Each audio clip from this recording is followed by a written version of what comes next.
we saw panic, chaos, and terror. Were you surprised by the images that we've seen over the last few weeks? I was not.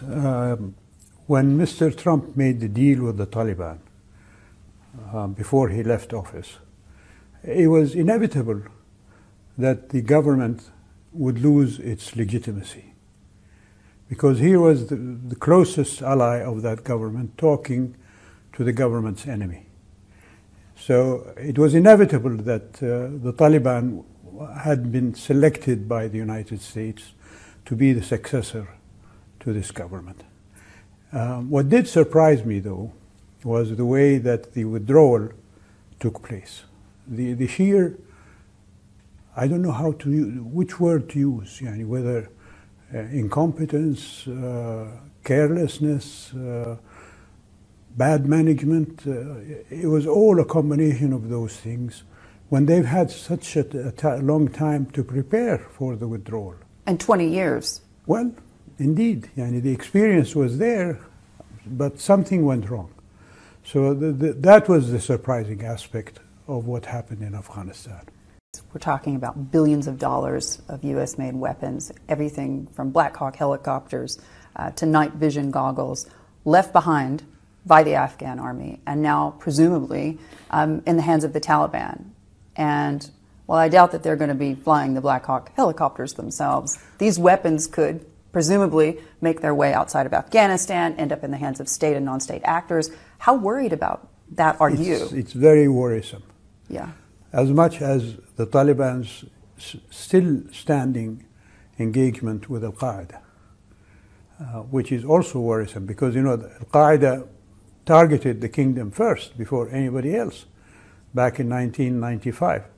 The first terrorist attack that Al-Qaeda took was against the kingdom before they expanded their activities outside, whether it was in the embassy bombings in Nairobi and Dar es Salaam or subsequently in 9/11 and in New York. So it is very worrisome, that aspect of it. And now with this weaponry that the ally of Taliban, Al-Qaeda, may get their hands on, it's going to be even more worrisome. How do you see that playing out in the sense of cleaning up the mess? Will Saudi Arabia, do you think, have to take a lead role in that? The Pakistanis are going to have to take a lead role. How worried are you that there's not going to be a coordinated effort to deal with this, given the chaos we've seen? I think the countries that have to engage in that aspect are the countries that are closest to Afghanistan: Pakistan, Iran, Russia, and China. They're the ones now who are still represented in Afghanistan. And we've seen the Russian ambassador and the Chinese ambassador, the Iranian ambassador, the Pakistani ambassador, each of them not only remaining in Kabul, but making statements about future relations with the Taliban.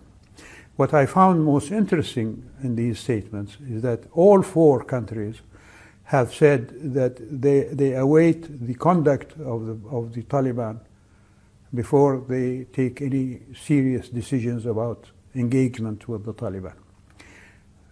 And each country has its own interests in Afghanistan.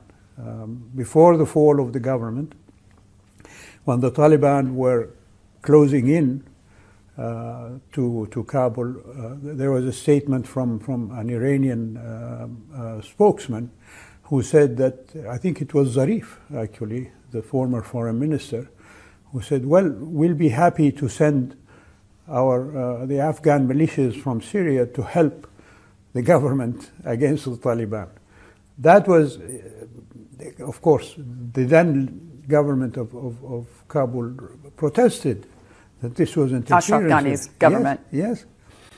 So it shows you that Iran has some influence, at least, in there. Pakistan, of course, has been a major supporter of the Taliban, but they also tried to have some engagement with the Ghani government. That did not go far.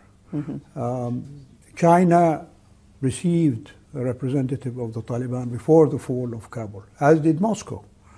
So there is something going on between the Taliban and these countries about where they're going to go in the future.